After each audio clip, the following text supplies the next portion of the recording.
अस्सलाम वालेकुम, कैसे हैं आप सब। उम्मीद करती हूँ आप सब लोग ठीक होंगे। Here psychologist Areeba Sarwar. So today we have a learning topic is about the therapeutic relationship in cognitive behavioural therapy. ये थेरेपेटिक रिलेशनशिप क्लाइंट एंड जो है वो थेरेपिस्ट के दरमियान का है कि हम किस तरह से अपने क्लाइंट से जो है वो रिलेशनशिप क्रिएट करते हैं कि वो थेरेपी को बहुत बेहतरीन तरीके से ले। अब थेरेपेटिक रिलेशनशिप में the therapeutic relationship the connection between the collaboration the between the therapist and the client. अब सबसे मेन इंपॉर्टेंट चीज़ जो होती है, one of the core element ये है कि सीबीटी को सक्सेसफुल बनाने के लिए हमारा जो है वो क्लाइंट के साथ एक रेपुटेशन बिल्ड होना, एक जो है वो रिलेशनशिप बिल्ड होना बहुत ज़रूरी है, ताकि वो अपने स्ट्रक्चर्ड गोल ओरिएंटेड और फोकस्ड रह सके हमारी तरफ से। उसके साथ साथ जो है वो इसका हैविली डिपेंड करता है, ताकि क्लाइंट जब अपने थेरेपिस्ट पर ट्रस्ट करते हैं तो वो अपनी अंदर की तमाम तर प्रॉब्लम्स बड़े इजीली जो है वो अपने थेरेपिस्ट को बताते हैं। हर चीज़ वो उनके साथ जो है वो इन अ ईजी वे डिस्कस करते हैं, ताकि उनको मुश्किल ना ताकि ये गोल जो हमारा गोल है, सीबीटी का गोल जो होता है जिसमें हम स्ट्रक्चर्ड गोल बनाते हैं कि हमने क्लाइंट को कैसे सेटल करना है। इसमें सबसे importance of the therapeutic relationship ये है कि अगर आपका बिल्ड ट्रस्ट हो जाता है तो आप ये सेफ्टी फील करते हैं, आप अलाउ हो जाते हैं कि क्लाइंट ओपनली अपनी तमाम तर थॉट्स और अपने इमोशंस आपके साथ क्या करते हैं, डिस्कस करते हैं। हम इनकरेज करते हैं इस कोलैबोरेशन को कि key principles of CBT the client and therapist work as a like a team. अगर हम टीम मेंबर्स होंगे तो हम अपनी थॉट्स को कभी भी एक दूसरे से छुपाएंगे नहीं। प्रमोट करते हैं, मोटिवेट करते हैं कि जो क्लाइंट है वो थेरेपिस्ट के दिए हुए तमाम तर टास्क को इनमें इंगेज रहे, और जो होमवर्क दिया जाए या कोई एक्सपोजर एक्सरसाइज दी जाए तो उसको भी वो करते हुए बहुत इजी फील करे। फैसिलिटेट किया जाए कि चेंज बाय प्रोवाइड सपोर्ट, यानी कि थेरेपिस्ट की जो सपोर्ट दी जाएगी उसके साथ जो क्लाइंट के अनहेल्पफुल बिलीव एंड बिहेवियर्स हैं, ये जो भी चैलेंजिंग सिचुएशन से वो गुजर रहे हैं वो चेंज होगा। सबसे पहले जो कोर कंपोनेंट होते हैं वो थेरेप्यूटिक रिलेशनशिप के, उसमें एम्पैथी आती है। थेरेपिस्ट शो करवाते हैं एम्पैथी कि वो क्लाइंट की बात को अंडरस्टैंड कर रहे हैं। Compassion towards the client experience, के जो क्लाइंट ने अपनी लाइफ में एक्सपीरियंस किया है उस चीज़ पर वो उसको एम्पैथी शो करवाते हैं। सिंपैथी नहीं करवानी है शो, एम्पैथी शो करवानी है कि हाँ हम भी आपकी सिचुएशन को समझ रहे हैं। हेल्प करता है क्लाइंट को कि वो वैलिडेटेड एंड अंडरस्टैंडिंग सिचुएशन में आ जाए। फिर कोलैबोरेशन जो है वो थेरेपिस्ट एंड क्लाइंट जो है वो मिलकर काम करते हैं। क्लाइंट जो है वो अपनी तमाम तर थॉट्स जो हैं वो इजीली अपनी बताता है अपने थेरेपिस्ट को, और फिर उन्हें न्यू टास्क दिए जाते हैं जिन पर वो न्यू थिंकिंग वेज में सोचते हैं।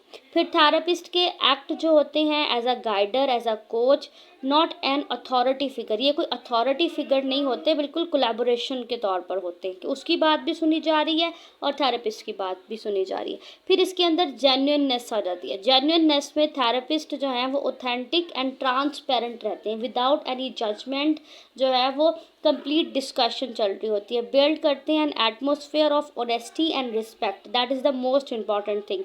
फिर रिस्पेक्ट एंड एक्सेप्टेंस जो है ये कंप्लीटली तौर पर non judgement and non attitude होती है टुवर्ड्स द क्लाइंट के, उसकी फीलिंग्स और थॉट्स दोनों को ही ना तो एटीट्यूड वे में क्लाइंट का जो है थेरेपिस्ट शो करता है और ना ही उसको जज करता है। इनकरेज करता है कि वो ओपननेस होकर अपनी सेल्फ एक्सप्लोरेशन डिस्कशन करे। गाइडेंस दी जाती है डिस्कवरी, इसमें थेरेपिस्ट जो है वो open ended question, close ended question client से करते हैं, ताकि जो क्लाइंट के अंदर की जो इंसाइट है वो डिस्कवर की जा सके। फिर उसके बाद टेक्निक्स आ जाती हैं टू स्ट्रेंथन द रिलेशनशिप, जिसमें सबसे पहली चीज़ आती है एक्टिव लिसनिंग। बहुत ज़रूरी है कि हम कंप्लीट थेरेपिस्ट की जो अटेंशन है वो क्लाइंट की जो भी बात है, जो भी वो रिफ्लेक्टिंग दे रहा है अपने क्वेश्चंस के आंसर्स में, उसको अंडरस्टैंड करना है और उसको सुनना है कंप्लीटली तौर पर। फिर साथ में स्क्रोटिक क्वेश्चंस भी होते हैं, यानी कि हम इनकरेजिंग क्यूरियोसिटी इनकरेज करते हैं, जिससे क्लाइंट को यह महसूस होता है कि हाँ जो थेरेपिस्ट है वो मुझे सुन रहा है, मेरी बात को सुन रहा है। और बहुत ज़्यादा क्लाइंट्स पेशेंट्स अपनी आधी प्रॉब्लम तभी ठीक कर लेते हैं जब उन्हें सुना जाता है, जब वो अपनी सेल्फ एक्सप्लेनेशन कर लेते हैं, अपनी थॉट्स बता देते हैं विदाउट एनी जजमेंट। ठीक है। फिर कोलैबोरेशन गोल सेटिंग होती है, जिसमें therapy share making therapies making की जाती है और पूरा प्रोसेस शेयर किया जाता है, फीडबैक होता है, इंकरेजमेंट, होमवर्क्स दिए जाते हैं। उसके बाद कॉमन चैलेंजेस आ जाते हैं। कॉमन चैलेंजेस क्या है? क्लाइंट समटाइम रेजिस्ट करते हैं या लेक ऑफ मोटिवेशन होती है उनके अंदर, वो अपनी पूरी बात उस तरह से बता नहीं पा रहे होते, या वो एक डर सा उनके अंदर आ जाता है। समटाइम मिसअंडरस्टैंडिंग या मिसमैच ऑफ एक्सपेक्टेशंस भी हो जाती हैं।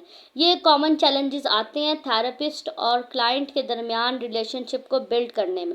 इस टाइम पर क्या करना है? हमने उन्हें इमोशनल विड्रॉल देना है, ओवर डिपेंडेंसी भी हो जाती है थेरेप्यूटिक। अब इसमें थेरेपिस्ट का क्या रोल है जब इस तरह के चैलेंजेस आएंगे?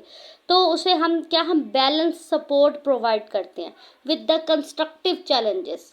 हम मेंटेन करते हैं प्रोफेशनल बाउंड्रीज को, जो कि एथिकल एंड स्टैंडर्ड होती हैं, और साथ साथ हम उन्हें थोड़ा बैलेंस्ड रिलेशनशिप भी देते हैं। हम एक सेफ एनवायरनमेंट क्रिएट करते हैं ताकि वो कंसिस्टेंसी से अपनी तमाम तर बातें जो हैं वो शेयर कर सकें।